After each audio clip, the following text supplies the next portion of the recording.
Hello, everybody. Welcome to the first. Am I going? We're here. Okay, cool. Welcome to the first episode of the scene. Here we are with DexieCS doing our first episode. How you doing, here, man? Yeah, not bad. Thanks for asking me to come on. I feel flattered being the first guest on your on your new podcast, but I like what you're Ah, doing, and I'm happy I can be part of it. I'm doing no, good. no. Yourself? Yeah, it's good to have you on. Really good to have you on. I thought it'd be a nice little way for us to start this off, kind of transferring for me anyway, and get you on here and talk a little bit about how things are going, really, and get us started into this. I mean, you've been in the scene for quite a long time now, so I'm sure Yeah, everyone who's kind of in the stream right now knows all about you and kind of what you've been up to. But I thought it'd be quite interesting to kind of get in your head a little bit about about what kind of goes on at the top and how you kind yeah, of of thinking course. about things. So, like, first off, just because I've got a bit of a weight towards this one, how you finding flight? How you finding being in the org? How you finding the boys? How's that all going? Personal vendetta there, yeah. Yeah, yeah, personal No, I'm kidding. vendetta. Fuming. No, Obviously, yeah. We've been playing together quite. Changing mid-season's never the most fun thing to do. And bringing in a new player and adapting when you've got officials the next day is always something that's quite tough. But yeah, I'm liking the guys. Slowly kind of integrating a system. We had a couple weeks where we couldn't prac due to I won't drop names, but one of the guys was really under the weather. So we kind of missed out there, but I think it's going well. We're definitely just trying to kind of up our map pool at the minute. It's the main goal, and just kind of get well rounded on a lot of the maps since a lot of practice still needs to be done. But yeah, I'm enjoying the team. I'm enjoying the environment, and I'm enjoying being back on the AWP more than anything. yeah, 100%. Remember that being a little thing for you to come back to is where you wanted to get Yeah, back on that or get on that big no, green. 100%.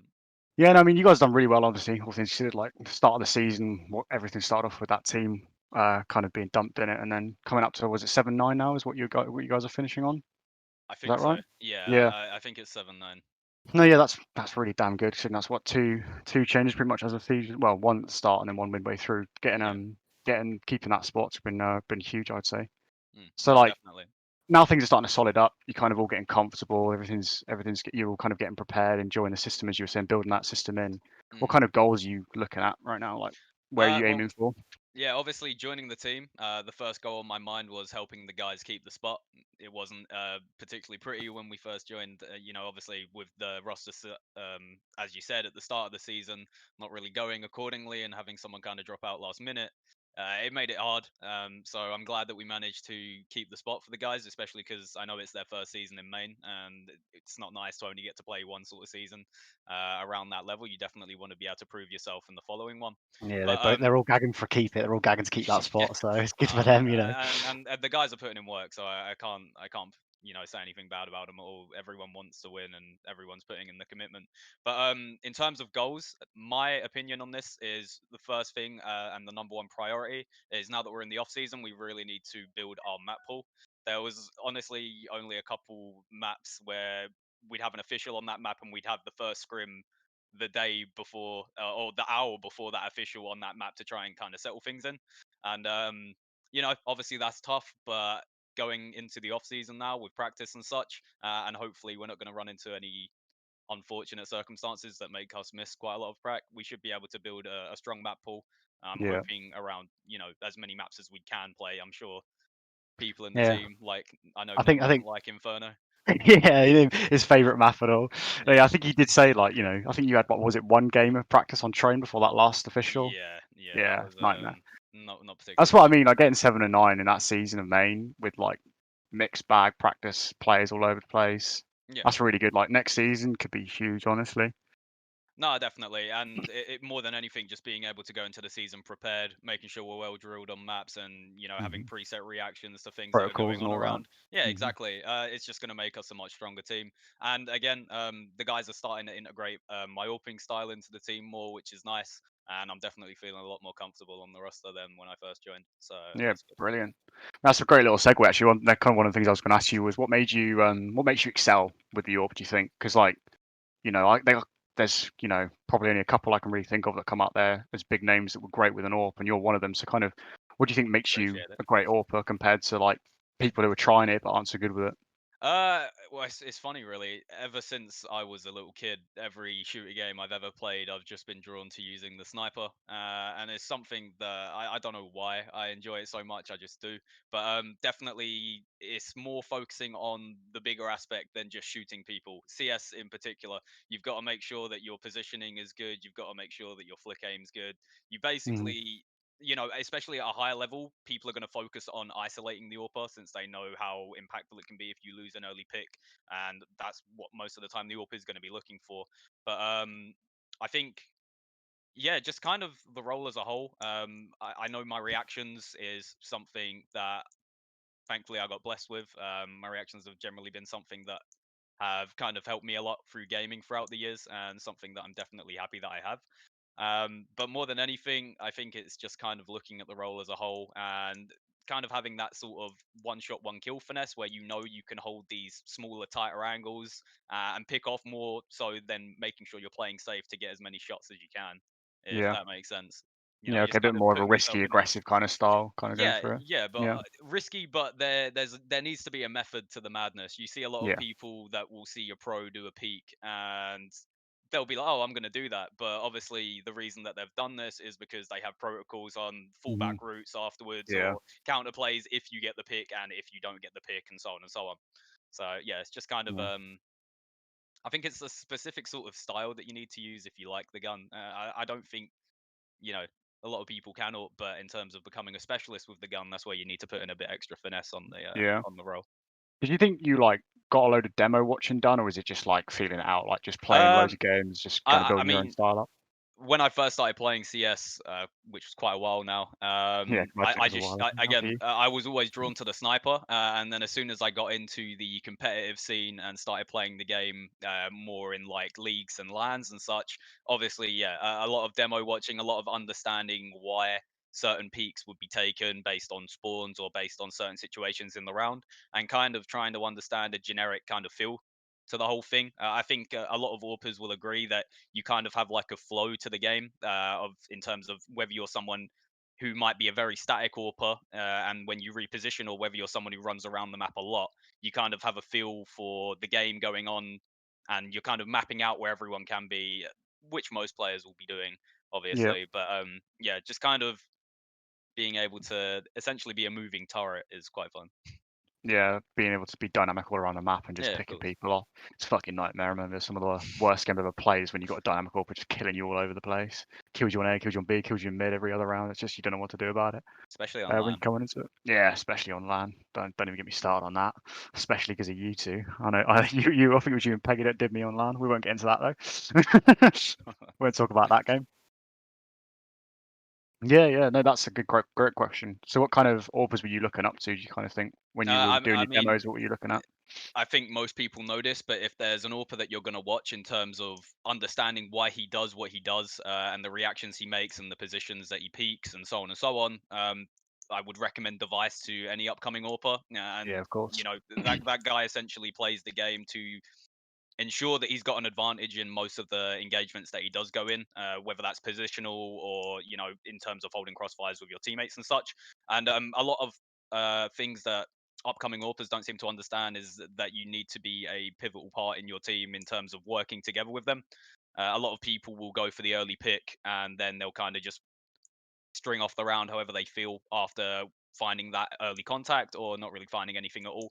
But understanding setups and working together with your team is the main reason I watch demos, because it just helps you understand the game to a much higher degree. Obviously, these guys are professionals, and you understand why in terms of their strategic structure and stuff like Yeah. that. So, like mid rounds, kind of where you want to be. Mid Yeah, rounds, kind of the I mean, important bit. the first AWPER I ever watched was JW. I loved his aggressive AWP style. Mm. This was obviously a long time ago, pre-AWP nerf, Yeah. and that's kind of what I based my game off early, because I thought it was awesome to watch a guy run around with a sniper, treating it as if it's a shotgun, just quick scoping, no scoping everyone. And that's definitely something that I based my AWP style off very early in. But once I got more into the competitive side of things, you obviously understand that you can't just do this every round, Not because run a around lot no of the scoping time, everyone yeah, all the time. Yeah. exactly, yeah, you need to understand when it's applicable to the round and the game that's ongoing, rather than just running at them all the time. Yeah, that's fair enough. Well, to Obviously, our that's the option. to our Eagle Eye viewers, the bio that's running through at the bottom, we do have you down as knowably known as the budget device in the UK scene. Budget device. Oh, is That that what you're going for? Straight from the became a Twitter. meme. I went to the Face It Major with some of my friends, and I got a picture with Sir Scoots, and we got an Astralis jersey from the major. And the picture went up on Reddit, and then one of my friends was like, "Lol, this guy called you a budget device," and it kind of just became a meme in Just our friend rolled group. with it. Oh, Yeah, yeah, nice. it just became a Budget meme in our device. friend group, and then I just kind of embraced it because. I mean, that's not a bad thing to embrace, is it? Yeah, you know. I'll take it. It's a compliment Yeah. at the end of the day. I honestly think there's a name change needed there for your next official. Just get I straight might in have there. to Budget device. put a one in the name. Be a bit more Yeah, go for it. concise. Yeah, Crack on. could do. Going on to talking about like the Danish player device, obviously. What kind of you've just obviously come from an EU team, switched back to UKCS and Flight. What was the biggest difference you think you noticed between the two?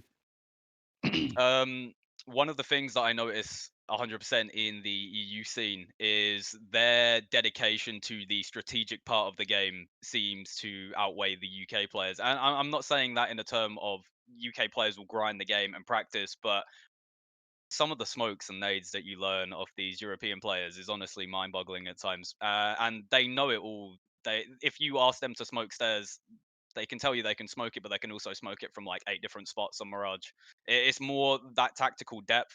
I definitely think that in practice, they wanted to utilize any server time that we had to the absolute maximum. So one of the structures that we had when I was playing in the European teams was you would play 2 scrims, and then you would have half an hour of server time where you can obviously go through what went well in those scrims, what maybe didn't go well in those scrims, and then you can obviously adjust then and there and put that into action in the next scrims that you go in for the night. So if you're Makes playing 4 or sense. 5 scrims in a night, you can adjust midway through of understanding what feels good, what doesn't feel good. Is there anything anyone wants to change? And just kind Yeah, of making sure that the whole team is working as a unit more than anything. I think that is definitely push more. UK teams do, in my opinion, at least it seems more common to go off of raw aim talent and stuff like that. But a lot of the time, the European guys would expect you to be able to win a round, even if you're whiffing your shots based off the util being perfect. yeah, and just beating them with Yeah. strategy, tactical kind of stuff. Exactly, yeah, and I'm not saying that that doesn't happen in the UK scene because I mean, even the team Majority that we're not in though. now, yeah, Yeah, a lot of teams will overlook that fact and just be like, I can shoot people in the head. Why do I need to know all these different nades? But just being able to open up the game tactically, mm. if your team want to try something, you could say, I can smoke this, I can smoke that. It makes a huge difference to I what you mean, can do on the fly. do you think that might come from the fact that the UK scene's pretty well known for compared to other European scenes, just the roster changes consistently? I mean, that kind of cohesion that European teams get long term Yeah. can definitely affect that. I'd say your setups and your executes. Well, yes and no, because upon joining these European teams, Mm. they're expecting you to get these nades done in the first 2, 3 pracs that you've got, and they want you to hit it consistently. They don't want you being like, "Oh, I've not really learnt that yet," and it's not a good feeling when you're in an official and your IGL goes, "Can you smoke this?" and then you go, "Oh, I don't know how to do that." They basically want people that I'm not going to say are robots, but they want people that are willing to put in the time to your game. Whether that's you got an official tonight, you go on the map and you practice all your nades for 15 minutes. Yeah, It's something that you want to just make sure so that give or take the situation, if you have a single smoke, that smoke can win you a round if it's a good smoke and it's well it's a good placed. point. And That's that's one what, thing. yeah, There's one thing I've heard from people saying about Messi before was he was used to do like half an hour of like grenade yeah. practice for every official, and look where he is now playing for Cloud9. It's And I don't think something. I know any other UK player that does that, would just practice smokes for like half an hour before official, whatever, Mhm. then do the rest of their warm up routine. I don't think I've heard of anyone that does that. No, I mean, And go back. Go sorry. on, you say. I was going to say, playing with the EU guys, I used to kind of be someone that would run around on a server for a while and try and find new nades. But playing with the EU guys again just kind of re-sparked that. You watch them throw these insane nades, and you're like, I kind of want to see what I can find out myself, and Hmm. just start looking into it more, watching more demos. Obviously, the demos you do watch, you'll learn a lot of nade lineups from them, and it's always good to be able to integrate more utility usage into your games. So Yeah. Getting the A lot of Fnatic the demos manager I in remember your I've DMs. watched. What'd you say, sorry? I was going to say getting the Fnatic manager in your DMs straight away. How to throw a smoke? Go on, that's more for quick. boosts, but yeah. Yeah, and I mean, I think that's one thing that I definitely like. It's something that I think like is underlooked is like just having a look at a demo and just being like, even if it's a flash you know how to do, there's one that you could do that's like a little bit faster or just a little bit better. Like they're in the demos, you'll see them straight away. Yep. Like I I mean, think, I had that a lot in the team where Yeah. they'd say, "Can you smoke this?" And I'd say, "Yep," and he'd say, "Actually, aim it here because it lands 1 second faster." Again, Exactly. that's something Yep. that I think UK. I've never really had someone bring up in the Mhm. UK team other than Tim. Tim is on Yeah. the ball when he comes to Yep. nades, and he always wants to make sure that you're throwing the best ones possible. So It's the photographic memory of that kid. He just remembers every smoke. yeah. But yeah, the 1 second difference. That's what I found with like utility is you look at a demo and it's like that does the same thing but a second faster, and that's kind of the difference with the No, demos you see. as stupid as it sounds, a second can make the difference in a round. If a smoke lands a second too late and an AWPER's got a free kill, that can destroy the round right exactly. there if you give away Mhm. an opening pick. So ensuring that your utility usage is at its peak and you know as many nades as possible, and you can open up, like I said, the tactical depth of the game to whatever extent you want if you can smoke everything from everywhere. It just Yeah. means that you're able to do so many more things on the fly and not find Yeah. yourself in tight situations with your back against the wall. Yeah. Open playing field, so to speak. I mean, you Yeah. gotta ask yourself though. I mean, why is that difference there? I mean, what I differentiates UK players and European players to that extent? I think that more than anything, there is a lot more support for esports in general. Within Scandinavia, so you see it. Sweden, Denmark, obviously there is a huge push behind esports there, and a lot of the time when you do play with players from that region, I mean, UK players complain about playing Danish people all the time when they're in Face It That because 5 stack. Yeah. these guys will use XX, and that's not them tryharding essentially, because that's what a lot of people are like. Oh, you're just 5Q and Face It. A lot of the time, this is just 5 Danish players that are playing as a mix, but they know all these nades and they can coordinate themselves and they play. That is how they obviously see the way CS should be played, Yeah. which is using all these tools that you get to give yourself an advantage in the round so that you can just consistently pump out wins every single time. Yeah, no, it's yeah. I was going to completely agree with you. It's the finish at the moment that get me whenever I pug. It's the finish 5 stacks now that they do Club Danish killers. 5 stacks. They just Yeah. wreck me every time. I'm like blind for like 20 seconds every time they're coming out on a site or something. Yeah. It's mental. Yeah, I had that the other day. You enjoying that? Yeah, it's It's great fun, four isn't it? flashbangs that you try Yeah, and play anti-flash from is quite hard. So yeah. It's like they're flashing behind you, in front of you, and every side of you. Mhm. It's great. Go. Well, I was going to go back to another question. Going back to your old team. Mhm. Kind of, how did you find it then? So you've been an AWPER for a bloody long time, as far as I know. Mhm. How was that kind of going back to being stuck on a? I mean, you're in a much more tactical system, and you're back on a rifle. How did you find that change? I mean, obviously you wanted to come back to the York, but how Yeah, was of that? course. I mean, obviously, I wasn't playing in a team at the time, and I got the offer, and I wanted to get back into Team CS more than anything. I was feeling really highly motivated. I got the offer to join as a rifler, so I took up the opportunity. I knew that again. Primarily, I've always been an AWPER, but I definitely wasn't scared of going into a rifle role. I know that I learned a lot in a short amount of time that definitely made me a much more competent rifler as well as a support player. And as much as our team had quite a lot of role overlap, we did have 3 or 4 players in the team that basically were AWPers that, you had one primary AWPer and everyone else is kind of going into rifling roles. So it did make it, it wasn't the most ideal lineup. The roles didn't really kind of all fall into place as they should. Yeah, But I felt like it's something that has only helped improve me more than anything. It's just made my rifling a lot better. And also, I personally think that after you become a rifler, you even come back and you think you can even be a better AWPer because you understand what it's like facing AWPs when you're running around with rifles more often, Yeah. especially when people are playing really tactical.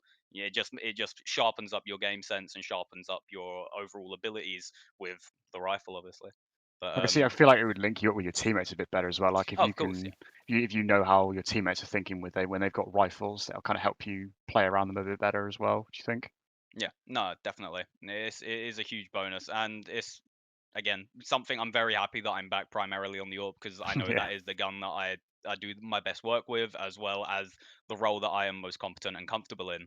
But again, it's still having a good rifle is something that an AWPer needs. So the fact that I just got kind of more time to work on that aspect of my Brushed game up as on it. well. Yeah. Yeah, exactly. And like I said, it's definitely made me a much more well-rounded It's the, player. it's the it's the budget device, the hybrid. He's ready to go. Ready to game.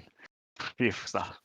God. Yeah. No. So kind of this is a kind of a double combined question here. So you've been playing in the UK obviously for for was it 5-6 years now, something like that? Yeah, quite well. quite competitively. We've had obviously in the last year or so Valorant come in and kind of take out a big chunk of the top of the scene.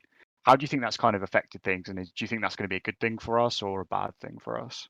I think there's nothing wrong with a little healthy competition. I know a lot of people always complained when CS had no competition that this is why Valve don't care about the game and so on and so on, because there's no other game that's going to kind of push it back more. And I think that as much as people could deny it, we have seen more updates from Valve in terms of, just general improvements to the game since Valorant has come out. So I'm not opposed to it. I think that it's a shame that a lot of people from the scene have found preferences going across to Valorant, because we definitely lost some very good players that had a lot Yeah. of potential to, make themselves a prominent figure in the UK scene. But I don't think that the game is essentially bad for the Counter-Strike scene. I think it's good that people have something else that they kind of want to try out and see if they prefer. But myself personally, I'm always going to stick with CS. Yeah. I can enjoy Valorant, but it doesn't match up to CS for me. Not at all. Yeah. I've heard some people say that it kind of splits the talent pool a bit. That's true. But I don't know, because I feel like a lot of the people that want to kind of go across to Valorant couldn't really commit to CS for whatever reason at the time. Like they weren't Yep. enjoying it anymore. They're burnt out maybe. Yeah. Who I, I, knows? I think one of the biggest things is obviously the UK scene kind of did have a bad reputation for many years within the competitive CS scene. And having kind of that fresh, clean slate definitely gave a chance for the UK players to prove themselves in a different lighting. And we obviously saw with the Team Liquid guys, they did Yeah. amazing when they first started out, and they're still doing well right now. And, I don't keep too many close tabs on the Valorant results and the Valorant tournaments that are going on, but it's still good to see that the UK guys are representing, uh, essentially our old CS scene as well as our Yeah. country in Valorant.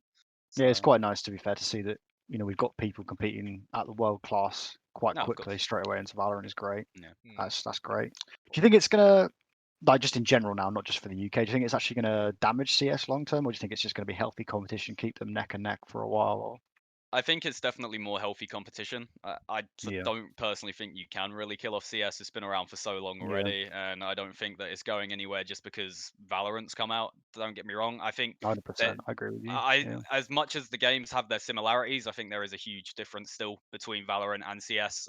I think CS takes a little bit more finesse when you do play. In terms of, like, if you're going to throw a flash, you can't just flash someone through a wall. You've got Yeah. to have a lineup for it. You've got to make sure that it's the trajectory of the nade's going to pop perfectly where you want it. I think that it just takes a little bit more polish essentially to yeah. be I think able it's to. definitely a much higher skill ceiling in all aspects, in my Yeah, opinion. Like 100%. the abilities in Valorant are kind of their own thing, but I think there's a much higher. I mean, the movement is the prime example for me. That's like that's something that you don't. There's not a lot of skill in the movement there, Hmm. whereas there is in CS. There's much more Of course. open skill in that game. But it's just different, isn't it? Well, the thing is, I because guess is the where that's at. game's in its infancy, isn't it? So I think when it's Yeah, had exactly. 8, 9 years, whatever it might be, we'll see a massive skill ceiling increase. I think the biggest issue that we're going to have long term is that, like, look at games like Dota and League. I mean, realistically, every week now we're seeing someone cross over from Valorant to CS or CS to Valorant, etc. How often do you see Yeah. that in Dota and League with those games on the surface very, very similar? I mean, I could be wrong, but I think long term, like Dex Doesn't said happen very there, often, no. you're all right. Yeah, they normally Yeah. stick. I think that But you're going to see a continued amount of transitions definitely now, because Valorant is still a relatively new esport. There's a lot of potential for people to get into these new business opportunities and new organizations that want to pick up a Valorant team because they want to interact with Riot as a developer. Riot are obviously a lot more hands-on than Valve, so to a lot Yeah, a of lot more support there. organizations, that is, yeah, they're obviously going to go with that option. But again, personally for me, I don't. I just prefer CS. I think yeah, it's a bit more polished as a game, and it yeah, feels a bit more rewarding when you do pull off that clutch. yeah. No, I agree with you 100%. Like I've played a lot of both now, and I still think CS is a much better game overall. I mean, Yeah. again, as Harky said, it's in its balance in its infancy, so maybe it will come a lot closer. But right now, I don't think there's much competition there as a pure game. I just don't think it's there yet. Yeah. In its own kind of quirky ways. I mean, I think Valorant is very polished, but CS is. It's polish isn't the right word, I think, in my eyes, but it's like it's weird and it's clunky, but it's in a good way. You kind of know what I Yep. mean? Like there's little things in it that's like that doesn't make sense, but it's what the game's about and it's what's good. So Yeah. I think that's you know, I think I'd agree with you on that one 100%. So going back to you, you've played for some pretty big names out there, like, you know, Demise and London Lynx, those kind of sort of teams. Which team do you think was the best at its respective peak? Do you think you were playing for? Was it like an Audacity? Was it a Demise? Kind of which team do you think was the best that you've played for so far? I mean, playing with the guys in Demise, I stayed with that lineup for quite a while, and we was able to get a really good system in place. And again, like I said, we had the time where we could get drilled on every map, and we had protocols, and the system was set up to basically continue to win you games. And in terms of myself, I felt very well integrated in that team.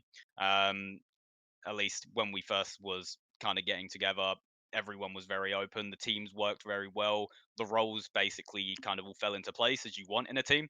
And I think that Demise was a very good lineup for us. It's a shame that our best placing was obviously I-63, and we lost to the mixed team with like Kiyoshima and stuff. That So 5th, 8th, right? uh, fifth to sixth, I think. The I 6th. can't remember exactly. It was one of the two. But Yeah. yeah, obviously that was a good line there. But as you do in the UK scene, roster changes, people end up taking different opportunities and such. The Mhm. actual lineup of the team does change out from time to time. And I mean, if I was going to talk about a team with the most potential, I would definitely say the Audacity lineup when we had Dobbo on the team Yeah. was it was one of those teams where it felt essentially like every role just had a perfect player fill it. Yeah. And the team, we was only together for a couple 3 to 4 weeks I think before we attended that epic line, and you know we did really well ahead with the amount of time that we had prepared for it, and it was definitely a lineup that I think if we stuck together that would have been able to be like the peak team that I'd been in Yeah, that terms was of the one like you thought had the ceiling kind of up here, yeah, really top yeah. tier. Again, like I said, it took a while for us to put that team together. We essentially kind of handpicked the players, and it Mhm. just worked. You know, each role that you was looking for had a player that could do exactly what they needed to do, as well as play the spots that they essentially had on the map perfectly. Yeah. So I think that definitely is an issue for a lot of the teams in the UK is people are trying to squish too many of the same roles into one team, or yep. there are people that are going into roles that aren't they're not flexible enough to fit those roles and stuff like that. Like you get a lot of teams that seem like they would be fantastic and they've got a great skill ceiling, but they've got too many people that are lurking, or too many people that are, like the U team you played on had too many people that were AWPERs. Yeah. I think it makes it really hard for a lot of these teams to kind of show how good their players are because they Mhm. can't put it all together. Because if you got like someone who's an entry trying to lurk, he's not going to do that properly. It's not his role. And I think Yeah. you get a lot of that going on where people they get an opportunity for a great team, but it doesn't suit their play style, the role they have to play, and it kind of screws teams up Yeah. quite a lot. No, and it's true. A lot of times, again, if you could put 4 riflers in a team, but you are going to need people that fill the specific role in that team. For example, your entry fragger needs to have a killer instinct of just running at people and creating space for the people behind him, rather than jiggling on a corner or kind of playing more passive. It's more making sure that the person that is essentially filling that role in the team understands the importance of the specific role that they're in. Like there's more to entry fragging than just running and shooting, which a lot of Yeah, people can just look at it and be like, oh, all you have to do is run in and shoot the first guy you see. But no, it's more about the space you're opening up for the team behind you, the info that you're getting for your team so that they can get the trades. And that's where mm, you obviously need a second guy who also has that killer instinct. His yeah, job is purely to run in and trade. It doesn't help if he runs in and holds an angle and then the first guy runs in and doesn't have an instant trade behind him. yeah, So exactly.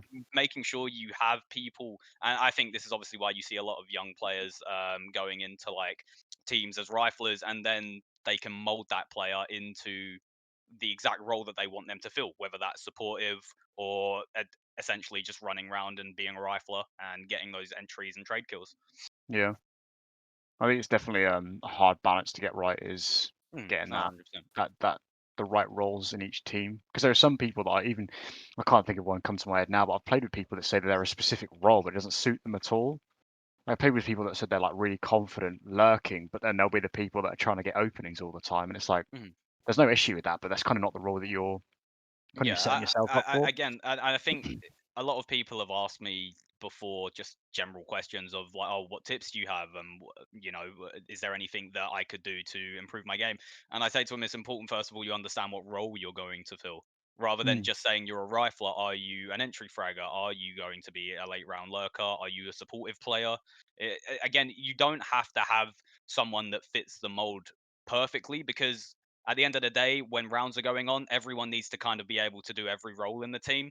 But having a Yeah. player that feels more comfortable in that position as their sort of preset definitely will help that player perform to their peak. Yeah, I definitely think the days of having like hard set roles are over. Like, Oh you yeah, know, 100%. ages ago, like 2, 3 years ago, I There think is that no kind of era dedicated ended. lurker now. Yeah, Yeah, exactly. There's no dedicated lurker. You don't have a dedicated support. You know, everyone needs to know the util. of But course. there Yeah. are people that obviously, as you said, you know, kind of draw towards one specific role. Mhm. So kind of go like you were saying, like that team that you had with Dobbo, that little mixed team you had. Like one of the things I was going to ask was there a roster that you think was going to be really good, but then couldn't get past internal issues? Do you think that will kind of be that team, or was there another Uh, one that well, I was mean, more fitting that sadly with bill? that team, after LAN, Dobbo got an offer that he decided to pursue. And again, changing one player in a CS team can make a lot of difference. So it isn't the same thing. Whether that's, someone just plays the game slightly different, or they play the positions a different way, it can kind of mix with the success of the team. And I think that if that roster did stick together, obviously I'm glad to see Dobbo's doing really well for himself now. He's Yeah, definitely like someone really that when well. we Yeah. saw him on that team, we knew he was really talented and he was a fantastic pickup. So I'm really happy to see that he's progressed, and he's now obviously representing the Gamer Legion guys, Mm. which is really cool to see. But Yeah, super talent. I think yeah, he's really good. But the most recent team, the European team, I think that that had the potential to be a very good roster, but the internal issues was essentially the role overlap. There was Yeah. a lot of people that just kind of wanted to do their own thing, and play the game the way that they wanted. And there was definitely a bit of a clash in the team between two of the players. I'm not going to drop names, Mm. because I don't like calling people out. But Don't want to have beef right now, huh? yeah, exactly. I mean, I've Yeah. got no drama with any of the guys. I like all the guys, but just essentially that mix of players did not, sadly, kind of mesh together the way you would hope, Yeah. due to the differences in terms of how they wanted to play the game, as well as wanting to do the same role. That's an important thing to comment on as well. Is like just like I like the way you imagine the game, like the way you want to play. Like you could have the perfect set of roles for a team. If people, you know, if your IGL and the kind of second caller both have like completely different ways of viewing the game, it's very difficult Yeah. to kind of cohesively have them called together because it's like one guy wants to go like really fast and really explosive, and then one guy might want to do super structured. It's really hard to get that balance right, I think, sometimes of. Yeah, we kind of had two people in that, and I don't think there's anything wrong with second calling. Mhm. It's really useful to your IGO, and it can help take a lot of the weight off his shoulders. But the calling in that team was very, one guy wants this thing, the other guy wants something very different, and a Right, lot of the fragmented time it that, then. yeah, a lot of the time that would end up causing a split in decision making in the team, and it just didn't kind of have that simplistic flow that you kind of want early round going into the game, so that everyone has the full clear understanding of what they want to Yeah, do. It was a lot of people saying 10, 15 seconds into the round, let's do this, and it kind of just breaks apart what you had pre-planned in the freeze time. yeah, So yeah, yeah. sadly That can didn't get work really out. confusing. Hmm. Shame that. Sounds like yeah, you just had a couple more roles fitting right. That Yeah, would have been very yeah, no, nice. But 100%. You've come back to the UK, so I'm not going to complain too much. So we've obviously had a previous discussion about this before. I remember you saying to me before that your favorite kind of teammate ever was probably Peggy, right? If I remember that Yeah, correctly. I'm Yeah, yeah. very vocal about the love I have for Carl. Yeah, the love of Peggy. What kind of what made you guys work so well together? What do you think made that synergy kind of pop? What made you such a good duo? Do you think? Well, first of all, we got on really well, which was a good thing. It's similar senses of humor, in and outside of the server, in terms of playing games and just kind of having a good relationship. I think it's important that when you do play in a team, it's nice to have like a sort of family sort of, not necessarily like bond, but that sort of relationship where you get on well with them, kind of in whatever you do. But I think most CS players will agree that there are going to be players that you play with that just, they kind of just fit together like glue, and Mhm. you play really well off each other. I think everyone used to obviously rave about Olaf and Crims Yeah, back of in their course. Fnatic days, in terms of, Hmm. and I think they even commented a lot of the times they just play off each other without even saying stuff. And there are going to be Yeah, players that their game style just matches with you perfectly, and in terms of how you play, you just bounce off each other really well.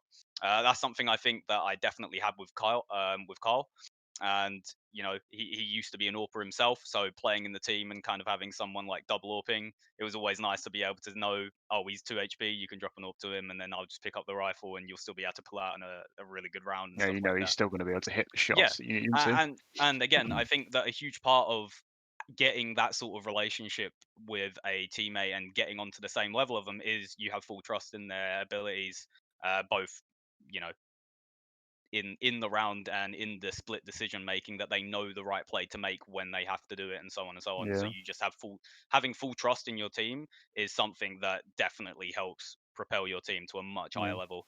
There's no I'd 100%. hesitation. Yeah, There's no I'd problem 100% at all. agree with you. Like I see like sports teams do it all the time where they try and do like, or in businesses do like team building days for a reason. You know, Yeah, that synergy can make all the difference in how you kind of operate, especially in a competitive environment. If you're all on the same page without even have to com stuff, it can make you so much better. yeah. So yeah, it's a shame he's left us though. Eh? Yeah, he's off. Gone off to Valorant. I've Yeah. messaged him a few times trying to get him Come to back, come come back. back. Yeah, yeah, of No, I course. don't think. I don't think. I think he's past his CS playing now. Who knows? That's Maybe one fair day. enough. How's he Great. doing over there? Is he properly playing Valorant, or is he just kind of chilling on it? Yeah. No. I believe he's still on the team with Luke, another awesome Yeah, teammate yeah. that I had in the past. Someone that I would define as like the perfect role player for Counter Strike. That was the Mhm. sort of guy you could say you're playing here, and you play it perfectly 99% of the time. It's just someone who knew how to fill roles. But yeah, I think they're doing really well. Luke again is. I've played a few games of Valorant with him, and he is incredible at that game. Talent, is So he? I Super wish talent. him the best of luck. Yeah, honestly, super talent. Yeah, good. He Insta does, yeah. he does, Yeah. but you cannot fault him for doing so. The games I Yeah. played with him, again, there's less rounds in that game, but he was just dropping 40 like it was nothing, and I was like, Jeez. Jesus. Fair play. Yeah. Yeah, wow, mad. Yeah, that game. Yeah, insta locking is interesting. It's like playing Overwatch all over again. Well, that was one of the things I didn't like about Valorant is you get people complaining before the game had essentially Mm, even started, and I think that yeah, wasn't a good way to kind of set the Sometimes game it's off. justified though. Sometimes. sometimes. Sometimes, Yeah, it's like sometimes. when someone gets a deagle on the pistol round, you're like, all right, I'll I'll start to reserve get judgment. more when you've Yeah. not picked. You go, can we get smokes, guys? And somebody goes, I know we've got 3 duelists, but I think a raise is needed. Yeah, no, another duelist will be the Let's solution get to our another problems. duelist. More Yeah. I DPS. think it's a bit more important to have teammates that are willing to work together in terms of when you're picking characters with It's specific abilities. it's like any game, innit? With the higher level you go, people are just going to be more willing to. The win comes first. Oh, of course, yeah. So kind of circling back a little bit to CS, is there any roster out there? Like I've heard a couple people say, like, this is probably a bit like late news now almost, but I remember people saying about 6 months ago, or maybe even less, 3 months ago, that Socially was kind of the team to watch right now because they're on the up and up, and they've kind of definitely cemented that opinion that they're a team to watch now, not to underestimate. Do you think there's another team kind of on the way up in that kind of space that they're underrated right now, but they're a dark horse in different events and stuff like that? Well, I mean, I don't think they're underrated, but it's good to see the UMX guys getting the recognition that they deserve. They're playing really well right now, and Yeah. they've got a really good system set up, and all the players seem to again fit the team perfectly. And it's great to see a team putting in a lot of work and getting the results out of it. Yeah. In terms of the scene outside of that, I'll be honest, I haven't really been keeping tabs on all the teams as much as I used to, but from playing the Epic Wine event the other week, playing against Power Your Aura, they definitely look like a team that, when they're playing well, they will be a hard opponent for most teams that they'll come up against.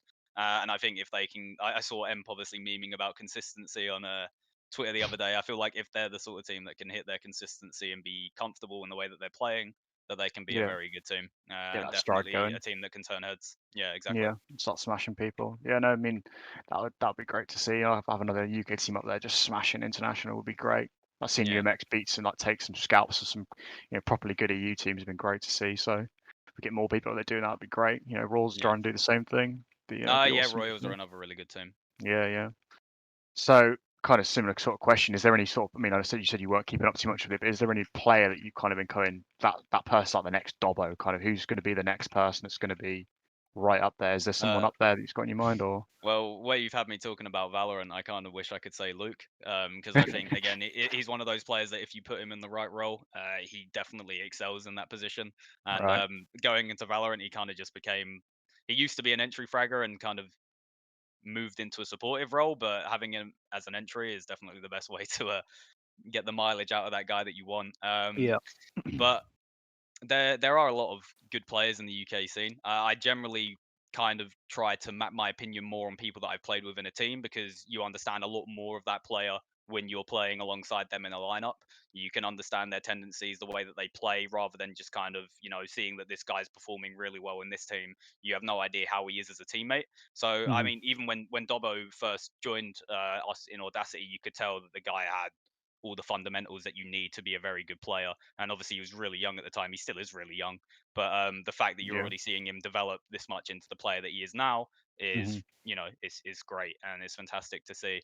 Um, I'm trying to think of someone else I can say. I've heard a lot of people say like Gizme's one to watch.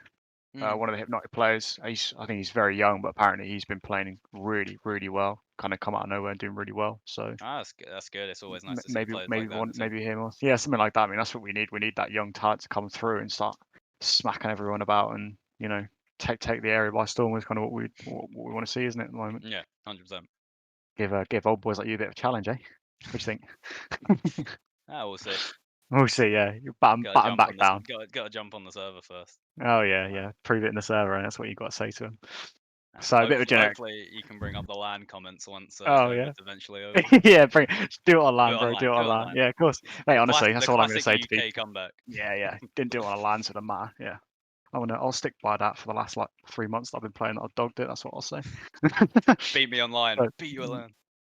It doesn't matter. You didn't do it on LAN, though. It's fine. And then I retired, so it's fine. No. Bit kind of the fan question, but Zoe or Simple? What do you reckon? Who do you reckon's the best?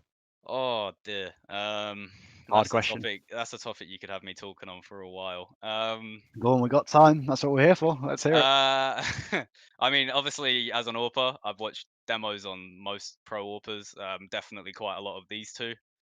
I think that it's hard to say. I think Simple. A lot of people are probably going to have a go at me for this. I think Simple is the more talented player in terms of individual skill. But I Mhm. think that Zywoo is a much more complete teammate in terms of working in the system around him. Vitality seem to have that team chemistry and kind of team environment a lot more drilled in than Navi do. I know Navi are notorious for kind of having their last second and rush into the bomb site executes and stuff like that. Chaos. Yeah. Yeah, they thrive in the chaos. But again, that's Mhm. why you see all these insane plays from Simple, because Yeah. his individual skill is so high that he makes those situations work. And I definitely know that Zywoo, obviously being the higher rated player, the last 2 years. And I think if you watch the games, it is. Put it this way: if I was to pick someone on my team, I'd rather have Zywoo than Simple, purely because Mhm. if you're looking to get consistent wins and play in a team, you're gonna want someone. I'm not saying Simple's not a complete player, because he's one of the most complete players in the game, but Zywoo just kind of focuses on that team aspect a little bit more. If you Yeah. put them side to side individually, and you're looking at just raw talent, I think Simple does does outshine Zywoo in that Yeah. aspect. But in terms of what makes Zywoo a fantastic player, is that he is essentially a perfectionist in every aspect of the game. Mm. I mean, yeah, I definitely think playing for so many years in different teams that he's needed to, just frag out and carry Yeah, has probably kind of made Simple into that player that's like, I need to be the best, I need to carry, I need to get all the kills, and I need to win us the game. And he's kind of got that mindset all the time. Whereas kind of Zoe's at the other end of the spectrum, where he's coming up, well, not coming up, he was just super talented since God knows when. But yeah, that guy kind of got into Vitality and carried them for a bit, but then they built around a system around him and taught him to be, yeah. as you said, that more complete player. And he I mean, doesn't. He still needs to carry, but it's not all about that. Do you know what I mean? yeah, I mean, I think Navi are definitely base their wins a lot more on Simple popping off than Vitality do on 100%. Zywoo. And if you watched some demos of, I think they were called the Water Boys when they first kind of joined the scene with Zywoo and Happy, and that was still on the team. But if you watch the demos from back then, you could see that Zywoo, being the player that he was back when he was playing in ESEA, he was kind of just bouncing around, peeking everything, even though there would be a player that's like, let's say you're playing barrels, for example, on overpass, and Zai was playing wood or next to pillar. He's kind of just bouncing between the angles because he's used to being that guy that just had to kill everyone to get wins. Yeah. But you can see now that he's such a more complete, well-rounded player, and definitely it's hard to say, because if you want to watch a demo of someone, watch Zywoo over Simple, because Simple's individual skill is just Yeah, you're not going to replicate insane. that, are you? Yeah, exactly. The skill and the shots that Simple pulls off if you're watching a demo, you're gonna, you're putting yourself in a harder spot in terms of learning the game. Simple plays his own game in my eyes. The guy's just on a different sort of level in terms of understanding the game. But then again, you can say the same thing about ZywOo. They're It's they're crazy. both in the Matrix, isn't it? It's That's where it comes crazy. down You to. have They've been two. there. It's crazy to have two players this good at the exact same time in CS, and it's something I'm not complaining about because I love watching it. It makes you wonder how good they're going to get in like 5 or 10 years because they've both got It's a scary. long time left, especially Mhm. ZywOo. I mean, Yeah. he was he like 20 now? 19, 20, Yeah, 21? they're both young still. Like I they've mean, got a in long terms of time yet their before that esports career. reaction starts to taper off. So they're just going to get better unless they kind Well, of get burnt out. you say that, but that's not something that I always disagree with. Agree with, sorry. You do see it with some people, but I mean, if you watch a Fallen stream or a Fallen clip, that guy is what Yeah. 29, 30 now. His reactions ain't dropped. There's plenty of players that you see that are in their later years. I don't think the reactions drop as early as people say. People are like, oh, 25? Yeah, you can't play games anymore. Your reactions aren't there, but I just think that's Yeah. absolute bullshit. No, I agree. I think it's like a train thing, isn't it? I think reactions do drop off at like 25. They start to slow down, but that's because people who they do the tests on don't need that reaction speed. I Whereas if think you're a gamer playing all the time, playing those FPSs constantly, you're constantly needing that speed. So I don't yeah. think it affects you anywhere near as much. I mean, it's the same thing with any sort of degradation. If you don't use it, you're going to lose it, kind of thing. No, that is true. I think Yeah. so, but I think it affects different people differently, and I also think your mentality is a big aspect on it. If you're sitting there thinking, "Oh, my reactions are gonna go," then it's gonna put you in that mindset where you're just kind of expecting failure, and you're setting yourself up to not be the best that you can be, essentially. Yeah, you already got that negative mindset, and you're not going Yeah, to hit anything. exactly. And mindset is something that a lot of people don't realize is extremely important in CS. You've got to be in that winning mentality constantly. You've got to do everything you can to win the round at every point. Well, it raises an interesting point, though. I mean, we're seeing, in normal sports at the moment, a lot of people are actually thinking about, going on longer careers. You've seen it. I don't know if you guys watch football or anything like that. And I know you're an American football guy, ALCAN. You're seeing a lot of people 30. By the time you're 30 in American football, correct me if I'm wrong, you're usually out of the game at the highest level. Football was the same at one time. Unless you're Tom Brady. Yeah, unless you're Tom Depends, Brady. depends on the position, but yeah, no, it's Yeah. virtually unheard But of. that'll be But I interesting think to see, especially a the lot bigger of the sequence. time, I think a lot of the time where Alcan's obviously saying on the position, it's more about, are you going to be that guy who gets hit every single time you run Yeah, a play, exactly. Well, or are you going to be that guy who's just kind of got blockers around you and your Yeah, yeah. quarterback throwing the ball? It's a bit more feasible to stay in the game a bit later Yeah. then, I think. you could always be like Taz and just keep going till the ship goes down. Yeah, just take that paycheck until you can't get it anymore. Till they go, why fuck not, off, man? get out, Why would leave, you not? leave, get out. Focusing, again, I think a lot of the time when you see players towards an older age start to drop off, I think it's a lot of the time it's because real life stuff kind of starts to take priority. They have families, they have course. kids.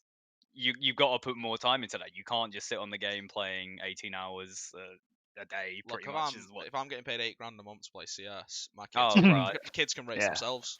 Yeah, exactly. Yeah, You're no, getting paid $8,000 a month. You can hire a nanny, and yeah, I'm definitely. kidding. That nanny can know the kids better than you. No, but you've got a girlfriend. I think she's in the chat actually at the moment, and you do live with her, right? Is that right? No. No? How do you kind of find that balance of having to do your work, your Counter-Strike, and then your girlfriend? How do you find that balance kind of going? I'm lucky. I've got an understanding girlfriend and a supportive one at that as well. So more than anything, it's I get encouraged if I haven't played or if I haven't done something that I said I was gonna do. It's more I'm getting a reminder. You didn't do this, by the way. So I'm lucky. I'm not really kind of getting held down or made to feel bad for not doing things. Obviously do make time for your girlfriend. You're always Yeah, going to do no, that, obviously. and it's understandable. Every person has real life responsibilities that they're going to do as well as playing CS competitively. But yeah, I'm It's that lucky to have balancing act in the day, isn't it? yeah, Kind of I'm having lucky to have balance. an understanding girlfriend who's also kind of into gaming, so it works out. Yeah, great. Good man, great. It's good to hear. Lovely to hear that. I So is beat there his ass if he doesn't hit his CS hours goal. Oh, There you jeez. go. You're getting called out already. If you don't not hitting 50 hours 2 weeks, mate, you're getting your ass beat Yeah. apparently. That's, Straight from Oh the well, chat. that's way too low. That's I mean, just as myself as a person, that Too doesn't low, happen. huh? I like CS too much for that to be the case. It's gonna be a lot more than that, is it? Yeah. Yeah, you'd love to hear it. So, is there anything else you want to kind of chip in before we see if there's any viewer questions that aren't too troll to answer? all the troll questions. Oh, the troll I questions, I yeah. mean, I don't really have too much to say. I'm more than happy to see what the troll / viewer questions are Yeah, coming through. let's see all the Ross Kemp questions, shall we, in the we've chat? got Great. I've been reading through and to Okay. assess kind of what we're looking at. We're Something getting, John Daniel related, I assume. yeah, we get some good stuff done. We're getting Ross Kemp's Bald Army on. Of course, yeah. All of them at once. Yeah, that would yeah. be a fantastic. How many are there? Is there 8, 9, 10? God How knows. many is that? My favourite one was Zeth was basically asking if we did a UK Royal Rumble. I don't know if he meant UK scene or the whole of the UK. So I'm going either scene. or. I'm going We're scene. gonna go Yep. scene. We'll go with Yep. scene. Yeah. Who wins in a Royal Rumble? What, in the Zio. UK scene? Yeah. Zio wins, man. Zio is built different to everyone else in the scene. For those of you who don't know Zio, that guy's on something else. If I was teaming with anyone in a Royal Rumble, I'd want Zio. I know a lot of the backed my younger boy people Seth. in the scene don't know Zio, but I'd want Zio. Wait, what do you mean by Royal Rumble? What is that actually? Give me some. Royal Give me Rumble. some Are context. we doing like a Hunger Games? Yeah, Sort it's of a thing, but full-on real life? Hunger Games battle Oh royale. shit! Oh. Okay.